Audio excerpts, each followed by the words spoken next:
I'm Ingrid, 26 years old, and for many years my parents told every employer in town that I was a thief. For 2 years I couldn't get hired anywhere in my town, not because I lacked qualifications. I graduated with a 3.9 GPA in accounting.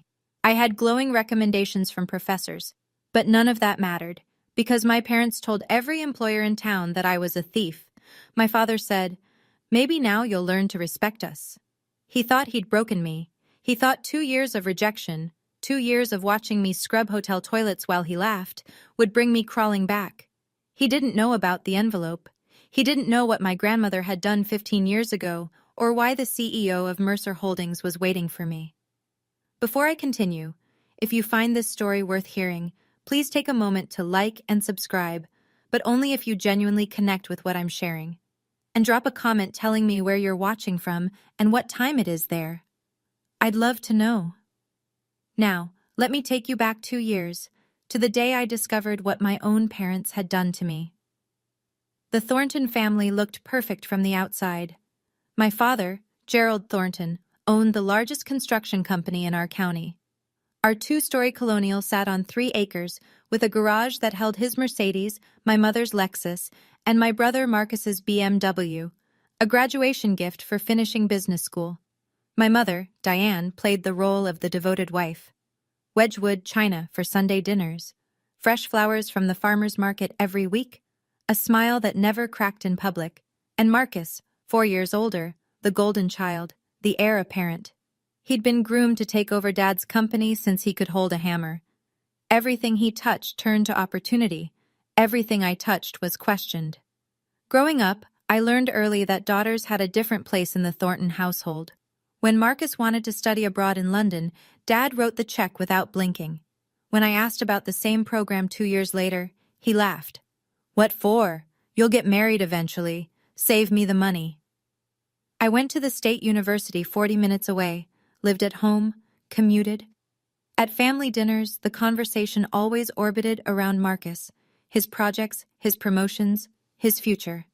I sat at the end of the table, passing dishes and clearing plates, while Dad carved the roast and dispensed wisdom to his son.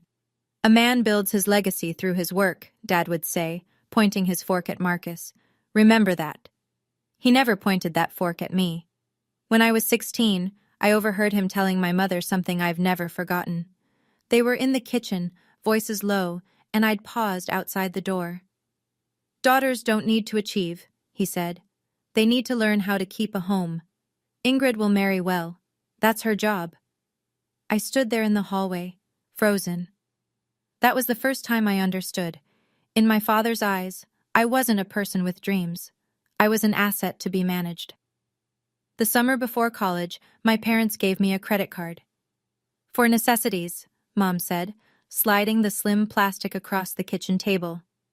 "Books, supplies, whatever you need for school." Dad nodded from behind his newspaper. "Don't go crazy. But you're covered." I was 18, eager to prove I could be responsible.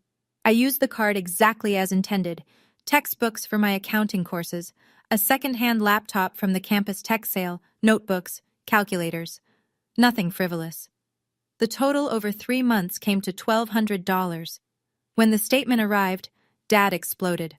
I remember the dining room, the chandelier above us, the way Mom's face went pale as Dad slammed the paper on the table. $1,200? He was standing now, veins visible in his neck. "Who gave you permission to spend this much?" "You did," I said, my voice smaller than I wanted it to be. "You said it was for school supplies." "I said necessities, not a shopping spree." "Gerald," Mom murmured. "The books were expensive this semester." "Stay out of this, Diane." He turned back to me, eyes cold. "You'll pay back every cent, every single cent, or you can find somewhere else to live." I worked 2 part-time jobs for 8 months, campus library and weekend shifts at a coffee shop. I paid back every dollar, kept every receipt, documented every payment. The debt wasn't the only cost. Working 25 hours a week meant I couldn't take full course loads. I had to stretch my degree over 6 years instead of 4. 2 extra years of tuition Dad refused to help with, 2 extra years of commuting from home, 2 extra years of being reminded I was a burden. I thought it was over. I thought he'd forget, but my father had a long memory, and he knew how to weaponize it. Mom found me crying in my room that night. She sat on the edge of my bed, stroked my hair, and said, "Your father just wants to teach you the value of money. He loves you. Don't be angry." I wanted to believe her. That was my mistake. The only person who ever made me feel like I mattered was my grandmother. Margaret Hayes wasn't soft.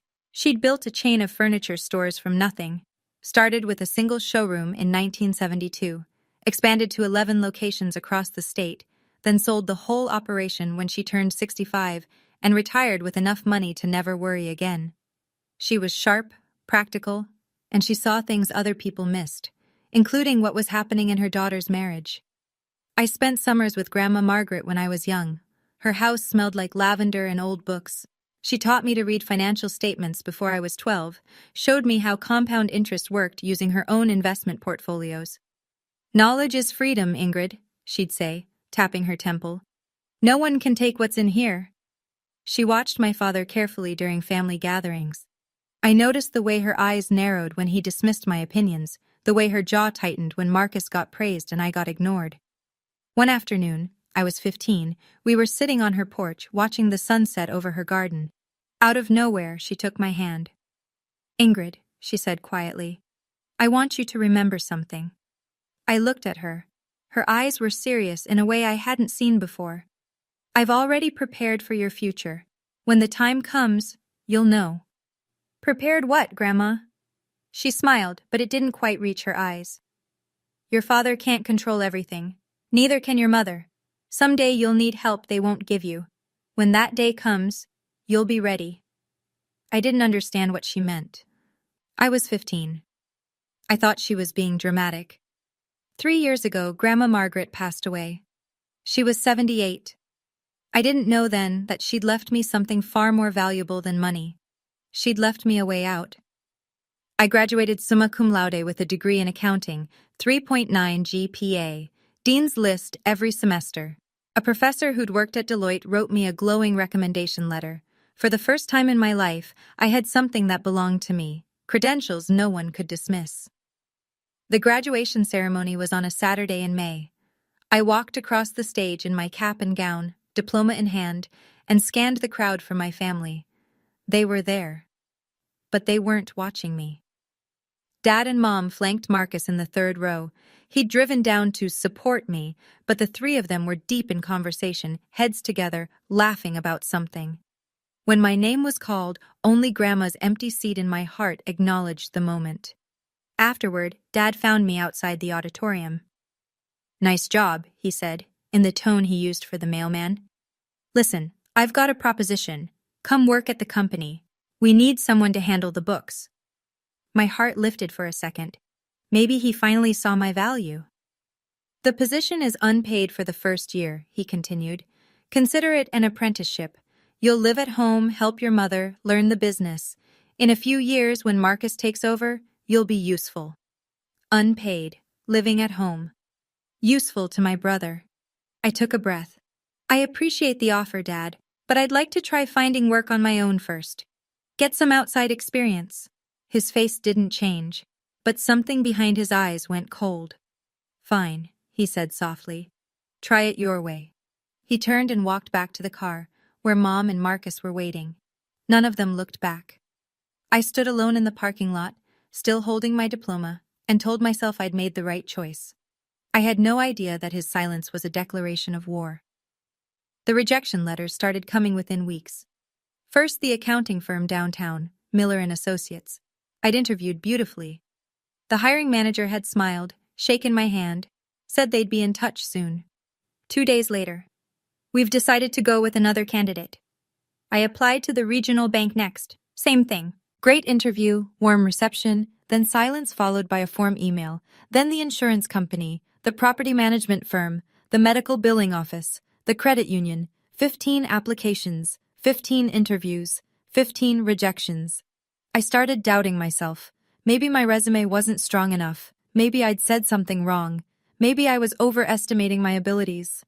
I spent nights revising my cover letters, practicing interview answers in the mirror, reading career advice blogs until my eyes burned. Nothing changed. One afternoon, I walked into Patterson Financial Services for what felt like my 20th interview. The HR manager, a woman in her 50s with kind eyes, listened to my answers, nodded along, and then paused. She looked at me for a long moment. Something shifted in her expression. "Miss Thornton," she said slowly, "I'm going to tell you something I probably shouldn't." My stomach tightened. "You seem like a lovely young woman. Qualified, professional." She hesitated. "But I think you should talk to your father." "My father? Why?" She pressed her lips together, clearly uncomfortable. "I can't say more than that. Just ask him. Ask him why no one in this town will hire you." She stood, signaling the interview was over. I drove home with my hands shaking on the wheel. A cold certainty was forming in my chest, something I didn't want to believe. But I had to know. That night, I confronted my father, and what he told me changed everything. I found him in his study, sitting behind the mahogany desk he'd imported from England. A glass of scotch sweated on a leather coaster beside him. "Dad, I need to talk to you." He didn't look up from his papers. "Make it quick." "Why can't I get a job?" That made him look up. A small smile played at the corner of his mouth, and in that moment, I knew. "You called them," I whispered. "You called all of them." He leaned back in his chair, swirling his scotch. "I told them the truth." "What truth?" "That you're a thief." He said it casually, like he was discussing the weather. "That you stole $1,200 from your own family. That you can't be trusted with money." The floor seemed to tilt beneath me. I paid that back. Every cent. You know I paid that back." "Did you?" He shrugged. "That's not how I remember it." "Dad," my voice cracked. "Those were textbooks. You said I could—" "What I remember," he interrupted, "is my daughter stealing from me. And I think potential employers deserve to know what kind of person they'd be hiring." My mother appeared in the doorway, twisting her hands. Something flickered across her face. Guilt, maybe, or the ghost of the woman she used to be before 30 years with Gerald wore her down.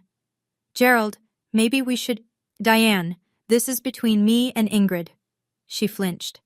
For a split second her eyes met mine and I saw it. She knew this was wrong. She knew. But she looked away, retreating into silence like she always did. That hurt almost more than Dad's cruelty. He was a monster. She was a witness who chose not to see. I stared at him, tears burning behind my eyes. "Why? Why would you do this to me?" He stood slowly, walked around the desk and stopped in front of me, close enough that I could smell the scotch on his breath. "Because you needed to learn respect," he said quietly. "You turned down my offer. You thought you could make it without this family." "Without me," he smiled. "Maybe now you understand. You can't." "Come home," Mom said softly from the doorway. "Work for your father. This can all go away." I looked between them, my mother's pleading face, my father's cold satisfaction, and I understood. This wasn't about respect. This was about control. In a small town, gossip travels faster than truth. Within weeks, I felt the shift everywhere I went. At the grocery store, neighbors who'd known me since childhood suddenly couldn't meet my eyes. At church, conversations stopped when I walked past. The woman at the dry cleaner, who'd always asked about my studies, started treating me like a stranger. The whispers were everywhere. "Did you hear about Gerald's daughter?" Such a shame. The family's devastated. They tried to help her, you know. She just wouldn't listen. My father had been strategic. He hadn't just called employers. He'd seeded the story throughout his network. Golf buddies, Chamber of Commerce colleagues, neighbors at dinner parties. The narrative was always the same. Troubled daughter, theft problem, family trying to cope. He never lied outright, he just told his version. And in a town where Thornton Construction had built half the commercial buildings, his version was the only one that mattered. Marcus made it worse. I ran into him at the coffee shop one morning, one of my old part-time jobs. He was with friends, guys I vaguely recognized from his fraternity days. "Hey, little sister," he called out, loud enough for everyone to hear.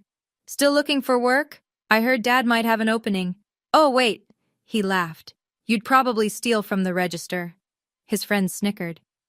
I left my coffee on the counter and walked out, face burning. At home that night, I looked at my bank account. $3,000 in savings. Rent was due in 2 weeks on my tiny studio apartment. I had maybe 2 months before I'd be completely broke. 2 months before I'd have no choice but to crawl back to my father's house and accept whatever crumbs he offered. I couldn't let that happen. I wouldn't. The Willow Inn sat on the edge of town, a modest hotel that mostly served traveling salesmen and families visiting the nearby state park. It wasn't glamorous, but it was hiring. The job listing said, housekeeping staff needed, no experience necessary. No experience necessary, no references required. I applied online at 2 a.m. when the shame felt less sharp. 2 days later, I was standing in the employee break room, filling out paperwork. The manager was a woman named Linda Crawford, mid-40s, no nonsense, with the kind of tired eyes that suggested she'd seen plenty of hard luck stories walk through her door. She looked at my application, then at me. Accounting degree, she said flatly. GPA 3.9, and you want to clean hotel rooms? Yes, ma'am. Why? I could have lied, made up something about wanting experience in hospitality. But I was so tired of lies. Because no one else will hire me, I said, and I need to eat. She studied me for a long moment. I wondered if she'd heard the rumors, if she'd call my father for a reference and this door would slam shut too. Instead, she nodded once. I don't care what people say about you, Miss Thornton. I care whether you show up on time and do your job. She slid a uniform across the desk, pale blue polyester, the kind that wrinkles if you look at it wrong. Shift starts at 6 a.m. Don't be late. I took the uniform with hands that weren't quite steady. Thank you, I managed. You won't regret this. She almost smiled. We'll see. Minimum wage, night shifts, scrubbing toilets and changing sheets, while people who used to respect me pretended not to see me in the hallways. But it was work. It was survival, and my father couldn't touch it. 6 months into my housekeeping job, my family decided to have dinner at the Willow Inn. I don't believe in coincidences anymore. It was a Friday evening. I was pushing my supply cart down the service corridor when I heard a familiar laugh, my father's booming, self-satisfied bark that I'd learned to dread. I froze, pressed myself against the wall, peeked around the corner. There they were, being seated in the hotel restaurant, Dad in his charcoal Tom Ford suit, Mom in pearls, Marcus checking his phone, bored already. The hostess was leading them to a window table, right in my sightline. I should have stayed hidden. I should have switched floors, asked another housekeeper to cover. But before I could move, my father's eyes found me. The cart, the uniform, the yellow rubber gloves on my hands. His face split into the widest grin I'd ever seen. Well, well, he nudged my mother, pointed directly at me. Diane, look, our daughter found her calling. Mom's face flickered, shame maybe, or something else I couldn't read. Marcus just laughed. Hey, Ingrid, my brother called across the restaurant, loud enough for every guest to hear. Missed a spot in room 204. Several diners turned to look. Some recognized me. I saw the whispers start. I stood there in my wrinkled polyester uniform, holding a toilet brush, while my family watched from their white tablecloth table with their crystal water glasses and their Rolex watches. My father raised his wineglass toward me in a mock toast. Maybe now, he said, just loud enough to carry, you'll finally learn to respect us. I didn't cry. I didn't run. I just turned around and pushed my cart back down the corridor. But something hardened inside me that night. I remembered what Grandma had said. When the time comes, you'll know. When, I wondered. When? 3 weeks after the restaurant incident, I was cleaning out a box of old things from my closet, trying to sell whatever I could to make rent, when I found my old phone. The screen was cracked, battery dead. I'd upgraded a year ago and forgotten about it. For some reason, I plugged it in. The phone buzzed to life, and notifications flooded the screen. Old texts from college friends I'd lost touch with, spam emails, and one voicemail. From 3 years ago, right after Grandma died. I pressed play, heart suddenly pounding. Miss Thornton, this is Walter Henderson from Henderson and Associates Law Firm. The voice was professional, measured. I'm calling regarding the estate of Margaret Hayes. There are some documents pertaining to her will that require your attention. Please contact our office at your earliest convenience. The message ended. 2 years. I'd missed this call 2 years ago. I remembered that time. The fog of grief after Grandma's funeral. I hadn't been checking messages. I'd assumed her estate was straightforward. Dad had told us she'd left everything to charity, with small gifts for each grandchild. Nothing significant, he'd said dismissively. Your grandmother was always sentimental. I'd believed him. I grabbed my current phone and dialed the law firm. A receptionist answered. Henderson and Associates, how may I direct your call? I'm trying to reach Walter Henderson. He contacted me about my grandmother's estate. Margaret Hayes? A pause. I'm sorry, Mr. Henderson retired last year due to health issues. His cases were transferred to various attorneys. Another pause, keyboard clicking. I see a note here that Mr. Henderson attempted to reach you multiple times. The file indicates the calls went unanswered and your father, Gerald Thornton, eventually contacted the office and said you weren't interested in pursuing the matter. My blood ran cold. My father said what? I'm just reading the notes, ma'am. It says family representative confirmed beneficiary declined further contact. Dad had intercepted it. He'd told them I wasn't interested. Can you tell me where the case was transferred? I'd need to check our records. Can you leave your number? Transferred where? To whom? I'd need to check our records. Can you leave your number? I gave her my information, but something told me I wouldn't hear back. The trail had gone cold. But now I knew. There was something in Grandma's estate that Dad hadn't told me about, something he didn't want me to find. A month later, my father called. I almost didn't answer, but something, maybe desperation, maybe hope that things could still change, made me pick up. Ingrid. His voice was warm, too warm. How are you? Fine, Dad. Listen, I've been thinking. This has gone on long enough. Your mother misses you. I miss you. He paused. Come home. I stared at the water stain on my ceiling, the one I couldn't afford to fix. Come home and do what? Work at the company.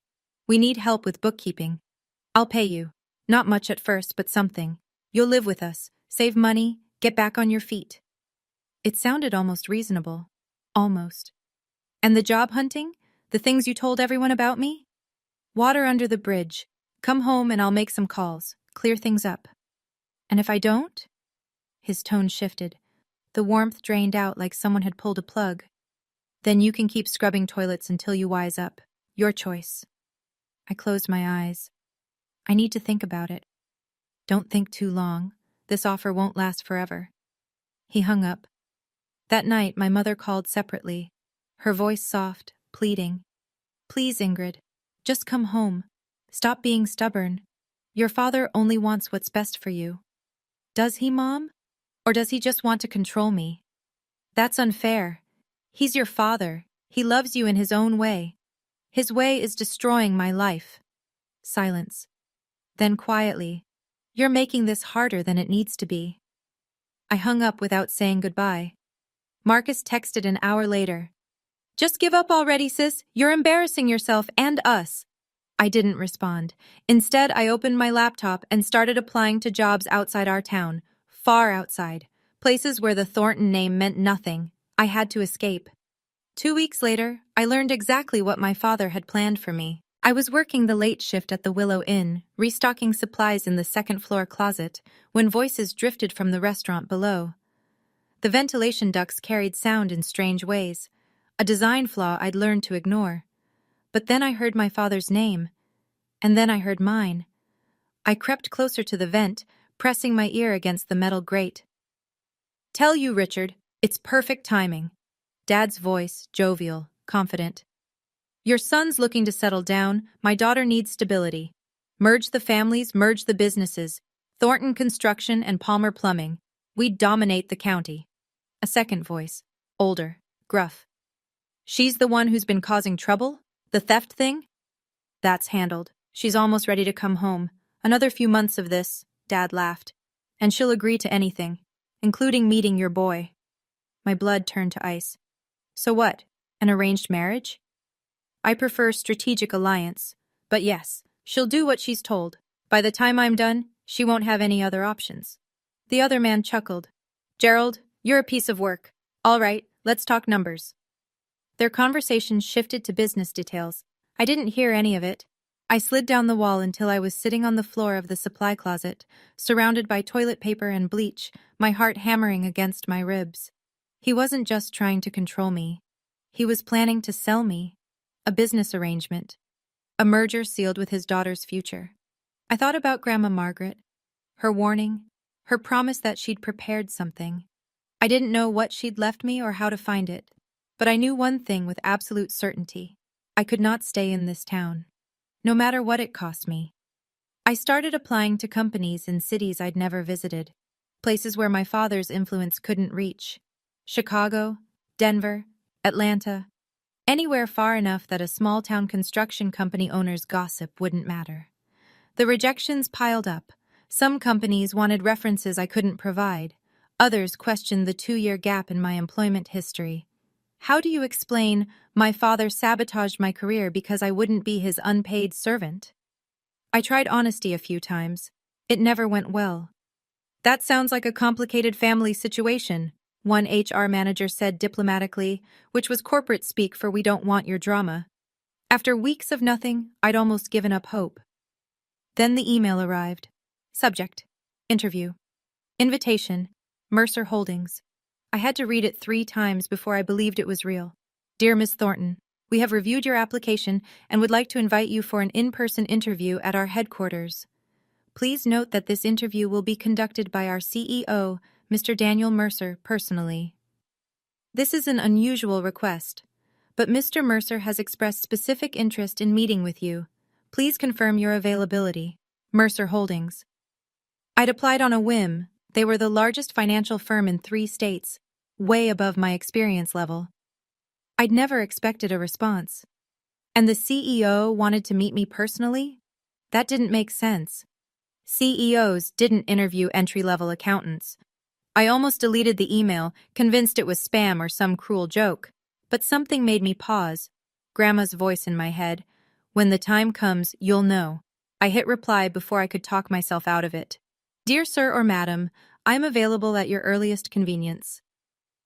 2 days later, I was on a bus to the city, wearing a second-hand navy suit I'd found at Goodwill, with $47 in my pocket and no idea what was waiting for me. The night before my interview, I stayed in a budget motel near the bus station. The room smelled like industrial cleaner and old cigarettes. The mattress sagged in the middle. But it was clean, and it was mine, and tomorrow might change everything. I hung my Goodwill suit in the bathroom, letting the steam from the shower work out the wrinkles. I polished my only pair of heels, black, scuffed at the toes, but presentable if no one looked too close. I practiced interview answers until midnight. Tell me about yourself. I graduated summa cum laude with a degree in accounting. I'm detail-oriented, hardworking, and eager to contribute to a team that values integrity. Why do you want to work at Mercer Holdings? Your company's reputation for ethical financial practices aligns with my personal values. I want to grow with an organization that does things right. Why the 2-year gap in your employment? That one I practiced 10 different ways. None of them felt right. Linda, my manager at the hotel, had given me the day off without question. Go get your life back, she'd said, pressing a crumpled $20 bill into my hand. You don't belong here, Ingrid. You never did. I'd cried in the break room. She'd pretended not to notice. As I lay in that motel bed, staring at the water-stained ceiling, I thought about Grandma, about her promise, about the lawyer's call I'd missed. What had she left me? Why did this CEO want to meet me personally? I fell asleep with questions circling my mind like restless birds. In the morning, I put on my second-hand suit, took a deep breath, and walked toward whatever was waiting. I didn't know it yet, but Grandma was about to keep her promise. Before I tell you what happened at Mercer Holdings, I want to ask you something. Have you ever been betrayed by the people who were supposed to protect you? If this story is bringing up memories for you, I'd love to hear about it in the comments. And if you want to know what was in that envelope, the one my grandmother left 15 years ago, keep watching. Don't forget to subscribe so you don't miss what comes next. The morning of my interview, my phone rang. I was walking toward the Mercer Holdings building, a gleaming tower of glass and steel that made me feel very small in my Goodwill suit. when I saw the caller ID. Dad. My thumb hovered over the ignore button, but something made me answer. Ingrid. His voice was flat, cold. I hear you have an interview today. My stomach dropped. How do you know that? Marcus follows your little social media accounts. Very careless of you, tagging your location at the bus station, buying a ticket to the city. He did some digging, figured out which companies you'd applied to. I'd made one post, one cautiously optimistic Instagram story about new beginnings. I hadn't mentioned Mercer Holdings by name, but I'd tagged the bus station. Marcus must have checked which financial firms were in that city, cross-referenced with job postings. Stupid. So stupid. It doesn't matter, Dad. This is none of your... I know people in finance, Ingrid. The industry is smaller than you think. He let that hang in the air. One phone call. That's all it takes. You wouldn't? Try me. Or better yet, come home now and stop this foolishness. Last chance. I was standing on the sidewalk, 50 feet from the building that might save my life, and my father was trying to burn it down from 300 miles away. My phone buzzed. A text from Marcus. You're done, sis. Dad already called them. Enjoy the bus ride home. My hands were shaking so badly I almost dropped the phone. I looked up at the Mercer Holdings tower, 26 floors of glass reflecting the morning sun. Maybe he'd already poisoned this well, too. Maybe I was walking into another rejection.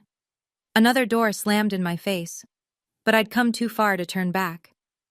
I silenced my phone, straightened my second-hand suit, and walked through the front door. Whatever was waiting for me, I'd face it standing up. The lobby of Mercer Holdings was everything my life wasn't. Marble floors polished to a mirror shine, a 3-story atrium with modern art installations suspended from cables, men and women in designer suits crossing purposefully toward elevators, their heels clicking in sharp rhythms. I approached the reception desk, acutely aware of my scuffed shoes and second-hand blazer. Ingrid Thornton, I have an interview. The receptionist, blonde, immaculate, wearing a silk blouse that probably cost more than my monthly rent, typed something into her computer. Then she looked up with an expression I couldn't read. Yes, Miss Thornton, you're expected. A pause. Mr. Mercer will see you personally in his office, 26th floor. The CEO's office? That's correct. She handed me a visitor badge. Take the private elevator on your left. His assistant will meet you. I walked toward the elevator in a daze. This didn't make sense. CEOs didn't conduct entry-level interviews. There had to be a mistake. Or my father's call had worked, and this was some elaborate humiliation I couldn't see coming. The elevator rose silently, 26 floors in what felt like seconds. The doors opened onto a reception area that screamed money, original artwork on the walls, furniture that looked handcrafted, floor-to-ceiling windows with a view of the city that made my breath catch. An assistant in a charcoal dress approached. Miss Thornton, Mr. Mercer is waiting. She led me down a hallway lined with photographs, the history of the company, I guessed, and stopped at a heavy oak door. Go right in, she said, and something in her voice sounded almost kind. He's been expecting you for a long time. Expecting me? I pushed open the door, and everything I thought I knew about my life fell apart. Daniel Mercer was standing by the window when I entered. He was older than I expected, early 50s, silver at his temples, the kind of face that belonged on the cover of financial magazines. His suit was impeccable. His office was the size of my entire apartment, but what struck me most was his expression. He wasn't looking at me like a job candidate. He was looking at me like he'd been waiting for this moment for years. Miss Thornton. His voice was warm. Please, sit down. I sat in the leather chair across from his desk, my heart hammering. Mr. Mercer, I'm not sure why. He held up a hand. Before we begin, I need to give you something. He walked to a safe built into the wall, a vintage Mosler, polished brass, and entered a combination. This should explain everything. He pulled out a yellowed envelope. I couldn't move. The envelope was thick, sealed with wax that had aged to amber. On the front, in handwriting I would recognize anywhere, were the words, "Only to be opened when Margaret Hayes has passed away and her granddaughter Ingrid Thornton comes for an interview at Mercer Holdings." The date beneath it, 15 years ago. I was 11 when she wrote this. Your grandmother. Daniel said softly, placing it in my trembling hands, was the first person who ever believed in me. 20 years ago, I was nobody. A kid with a business plan and no money. Margaret Hayes wrote me a check for $200,000 when every bank in the state had said no. She made me promise one thing, he continued. She said, "Someday a young woman named Ingrid Thornton will need a job. She might apply to your company. When she does, and she will, give her this envelope. I set up a flag in our HR system 15 years ago. Your name, your social security number. The moment your application came through, I was notified." 15 years. He'd been waiting 15 years for an application that might never come. Tears were blurring my vision. She told me, "Someday my granddaughter will need a safe place. When she comes to you, and she will, give her this." I didn't understand then. He paused. I understand now. "Grandma," I whispered, staring at the envelope. She'd known. 15 years ago she'd known. My hands wouldn't stop shaking as I broke the wax seal. Daniel stepped back, giving me space. The office was silent except for the soft rustle of old paper. Inside were 3 items. First, a letter, handwritten on cream-colored stationery, Grandma's elegant script flowing across the pages. Second, a certificate, official, notarized, bearing the Mercer Holdings logo and a date from 20 years ago. I scanned the text and felt the room tilt. Certificate of stock ownership, Ingrid Marie Thornton. Shares, 8% founding stake. Mercer Holdings, LLC. I read it twice. 3 times. "I don't understand," I whispered. Daniel pulled up a chair beside me. "When your grandmother invested in my company, she didn't want the shares in her name. She put them in trust for you, her then 6-year-old granddaughter. Legally, irrevocably yours." "But why didn't anyone tell me?" "The trust was structured to remain silent until either Margaret passed away or you came to this company seeking employment, whichever came first. She designed it that way." He paused. "She wanted to make sure no one could take it from you, not even your father."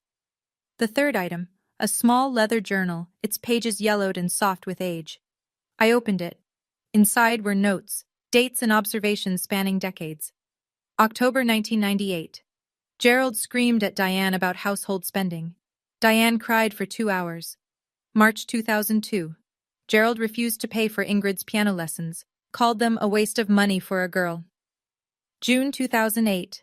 Gerald forbade Ingrid from applying to out-of-state colleges. Women don't need fancy degrees. Page after page, she'd been watching, documenting, preparing. "Your grandmother knew," Daniel said quietly, "exactly what kind of man your father is. She couldn't stop him directly, so she built you an escape route." I was crying now, couldn't stop. She'd loved me this much. Daniel offered me a glass of water and stepped outside to give me privacy.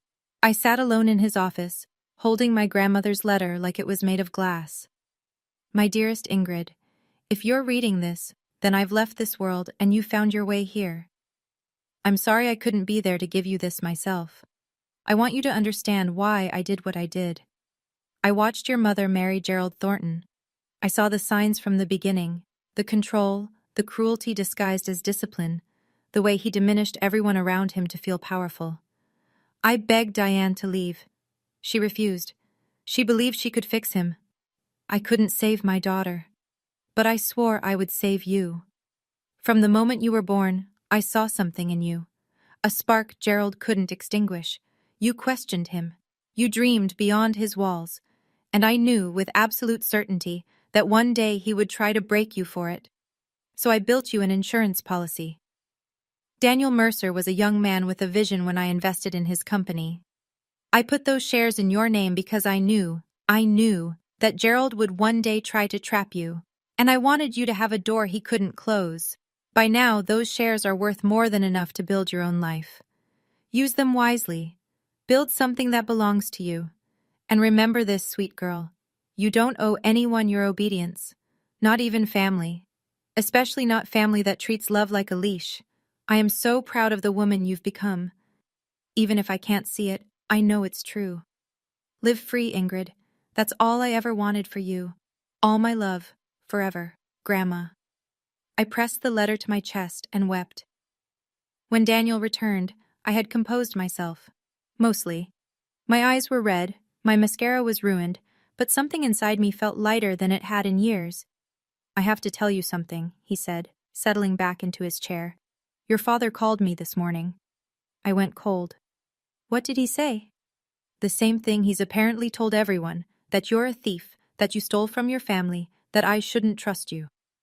Daniel's expression remained neutral, but I saw something flash in his eyes. He was very confident, very persuasive. And you? I listened. He folded his hands. And then I looked at the journal your grandmother left, at her documentation of his behavior spanning 30 years. He met my gaze. And then I looked at the certificate that proves you own 8% of my company. I stared at him. Miss Thornton, Ingrid, your father just tried to slander a shareholder of Mercer Holdings, one of our founding stakeholders, in fact. A small smile crossed his face. I don't think he's accustomed to that kind of miscalculation. He doesn't know, I whispered, about the shares, about any of this. No, your grandmother was very specific about that. The trust was sealed. Your name doesn't appear in any public filings. It's held through a legal entity. There was no way for him to discover it. So when he called you, he was trying to sabotage someone who, on paper, is technically one of my bosses. Daniel leaned back. I have to admit, I've never experienced anything quite like it. I thought about my father, smugly confident that he'd destroyed my last chance, about Marcus's gloating text. They had no idea what was coming. For the first time in 2 years, I smiled. Daniel leaned forward. There's something I'd like to propose. I wiped my eyes, still clutching Grandma's letter. I'm listening. Next week, Mercer Holdings hosts its annual charity gala. It's our biggest event. Clients, investors, community leaders. He paused. Your father will be there. My stomach clenched. He's invited? He invited himself, actually. He's been trying to network his way into contracts with us for months. Seems to think his construction company would make a good partner. Daniel's tone was dry. I've been politely declining. So, what are you proposing? I'd like to introduce you at the gala. As our new senior financial analyst, a position you're more than qualified for, and as a founding shareholder of the company. He watched my face carefully. Your father will be in the room when he learns who you really are. I was quiet for a long moment. Part of me wanted to say yes immediately, to picture Gerald's face when he realized his daughter, the one he'd tried to destroy, owned a piece of the company he'd been courting. But another part of me hesitated. I don't want revenge, I said slowly. I don't want to humiliate him just to see him suffer. That's not... I searched for the words. That's not who I want to be. Daniel nodded, unsurprised. Your grandmother said you'd say that. He smiled gently. This isn't about revenge, Ingrid. It's about truth. You've spent 2 years being called a thief, a failure, a disgrace. Your father controls that narrative because no one's challenged it. He stood, walked to the window. The gala isn't about hurting him. It's about standing in the light. Let people see who you really are, and let your father's lies collapse under their own weight. I thought about it, and then I said yes. Can you imagine what's going to happen at that gala? My father spent 2 years destroying my reputation, and he has no idea that my grandmother planned for this moment 15 years ago. If you're watching this and thinking of someone who needs to hear this story, someone stuck in a controlling family, someone who's been made to feel worthless, share this video with them, and comment Team Ingrid if you're still with me. I want to know who's here. The Grand Meridian Hotel looked like something from a movie. Crystal chandeliers dripped from 30-foot ceilings. A live jazz quartet played in the corner. Waiters in white gloves circulated with champagne and canapés. The guest list read like a who's who of regional business: executives, politicians, philanthropists, old money, and new. I watched from a private room upstairs, waiting for my cue. The PR team at Mercer Holdings had dressed me. Nothing ostentatious.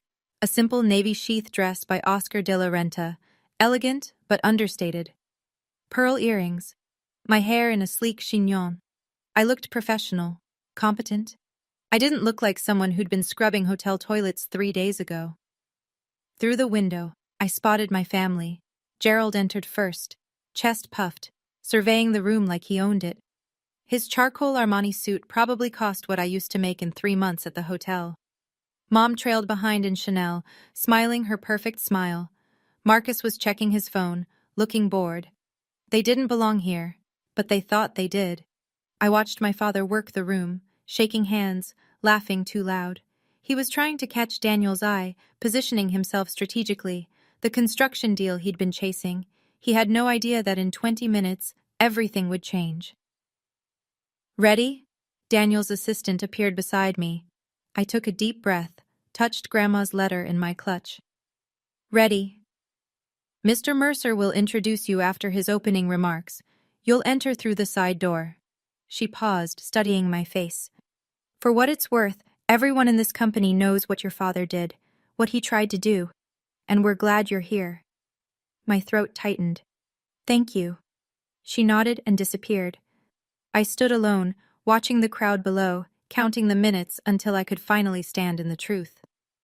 I couldn't hear the conversation from my vantage point, but I could see it unfold. Gerald had cornered Daniel near the bar.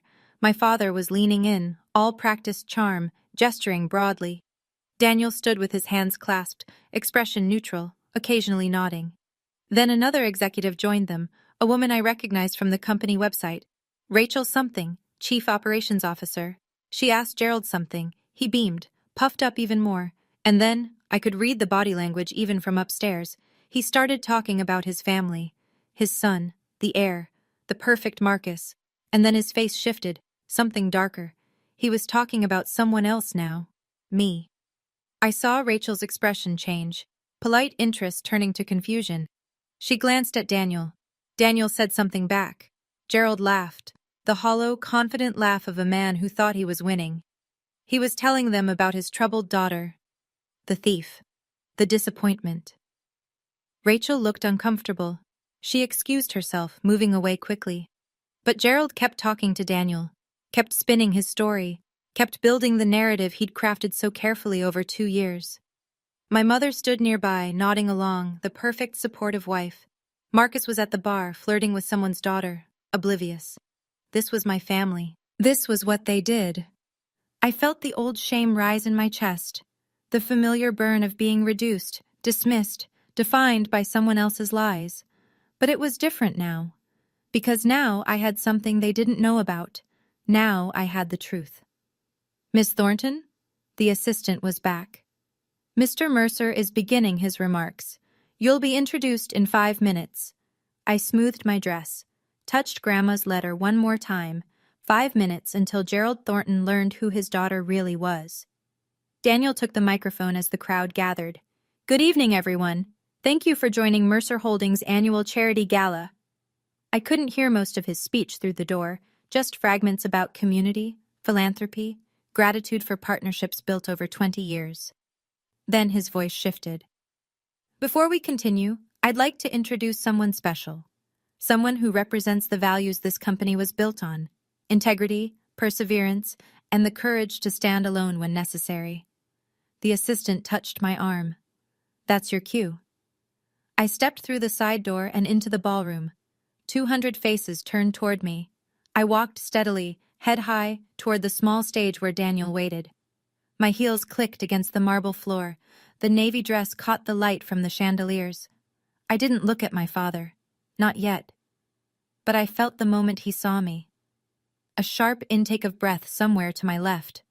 A muttered curse. The crash of a champagne flute shattering. That was Marcus. I kept walking.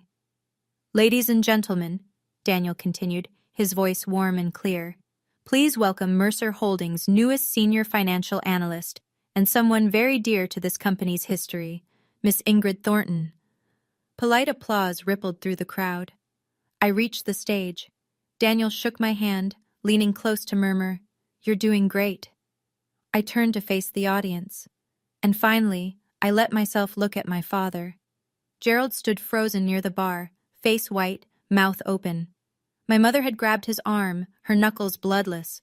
Marcus was staring at the broken glass at his feet like he didn't understand how it got there. I smiled. Not vindictive, not cruel, just calm. Thank you, I said into the microphone. It's an honor to be here. And then my father started moving toward me, face twisted with rage. Ingrid! My father's voice cut through the murmur of the crowd. He pushed past a waiter, nearly knocking a tray of champagne to the floor. What the hell do you think you're doing here?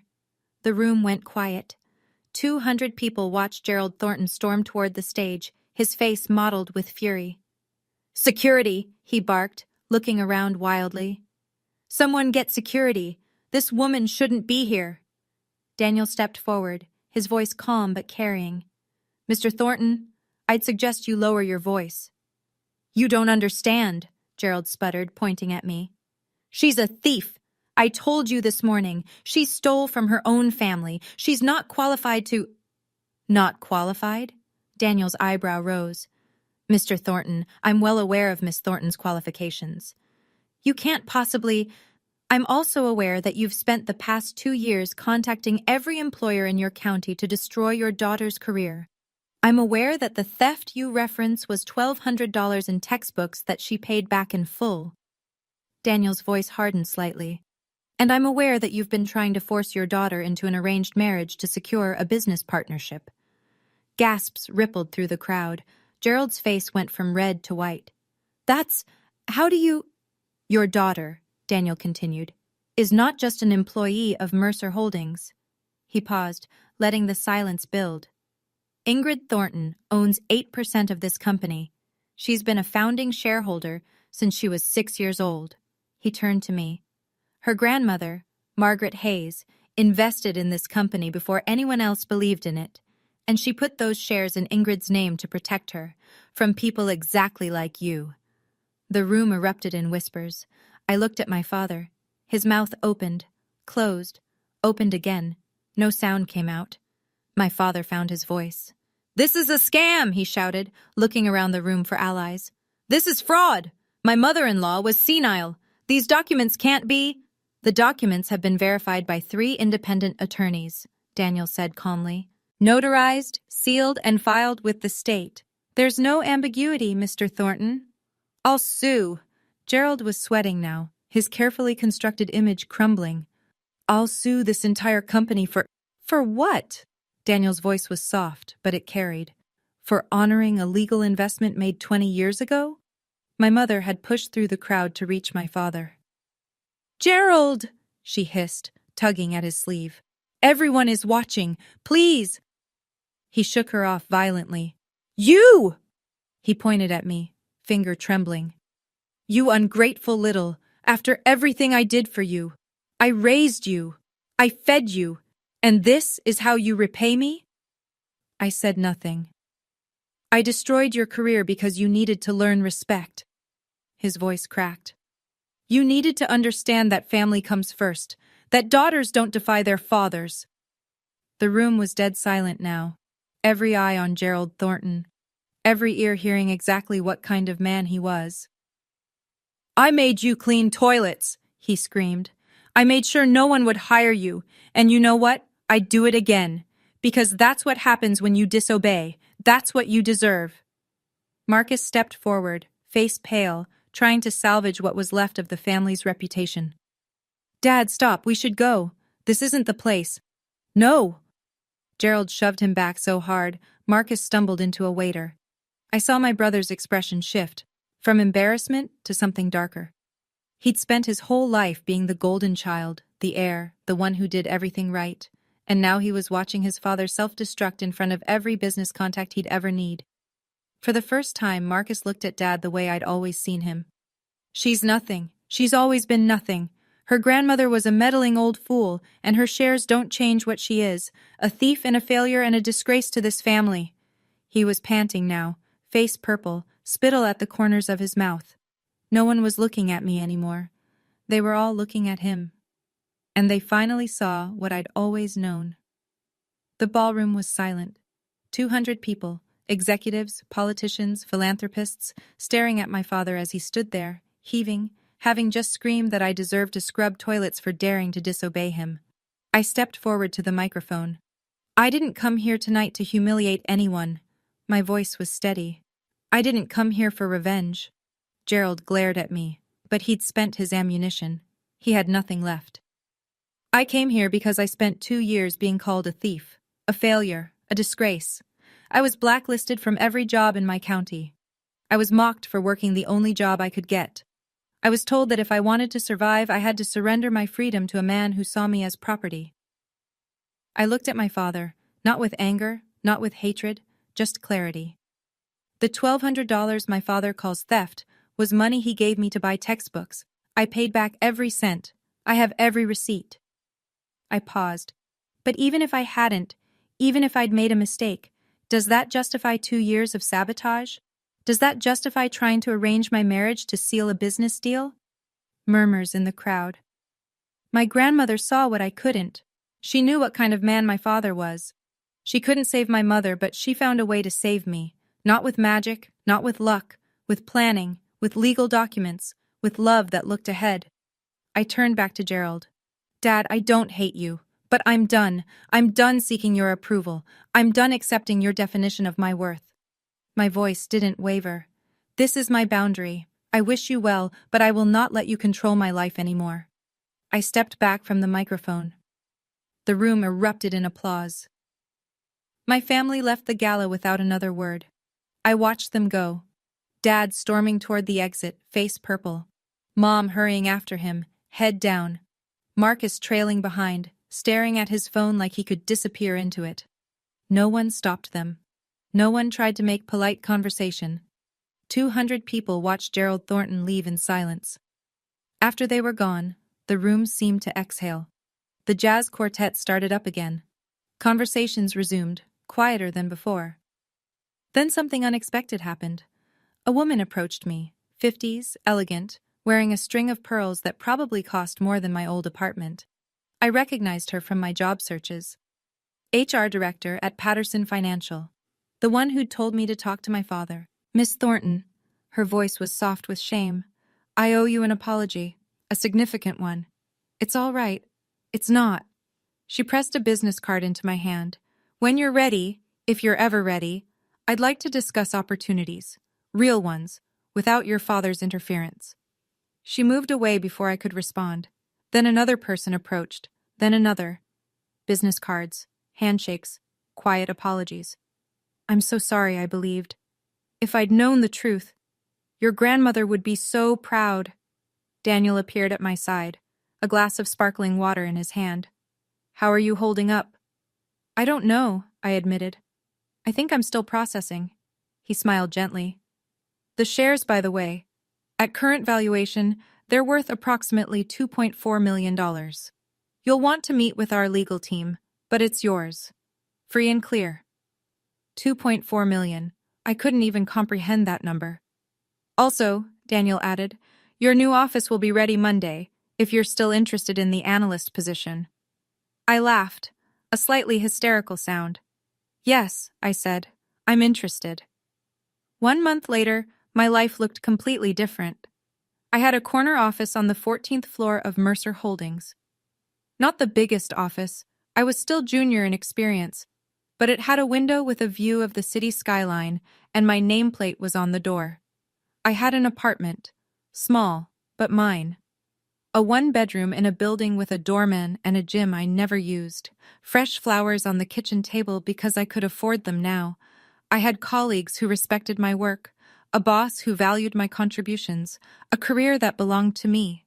The news about Gerald had spread through the business community like wildfire.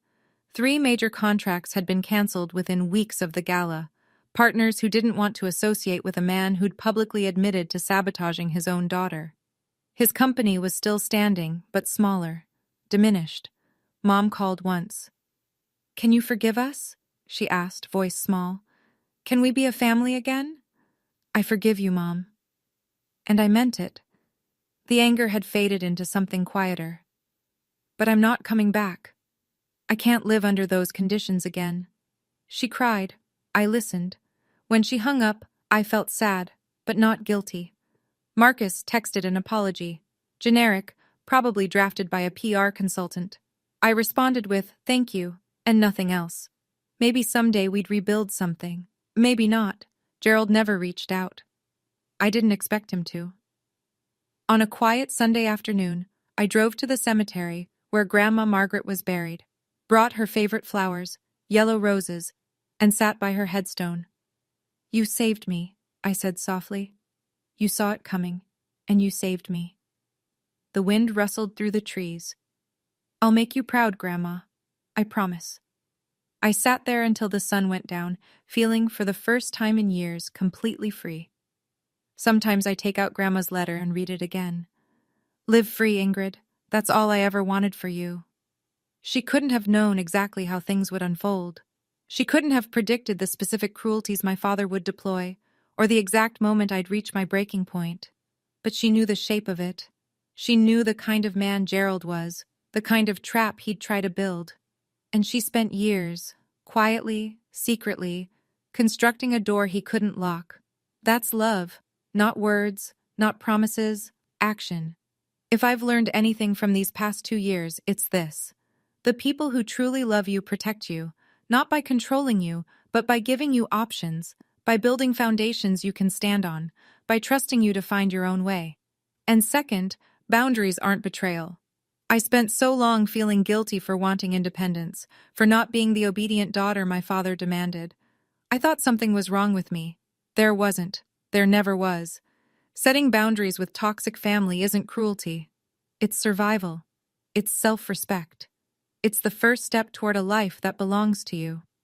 Third, sometimes the help you need comes from unexpected places. A grandmother's foresight, a stranger's kindness, an opportunity you almost didn't take. Keep going. Even when it's dark, even when every door seems closed, somewhere, something is being prepared for you. I keep Grandma's letter in my wallet. The paper is soft now from handling, the creases worn thin. Don't let anyone control you with money.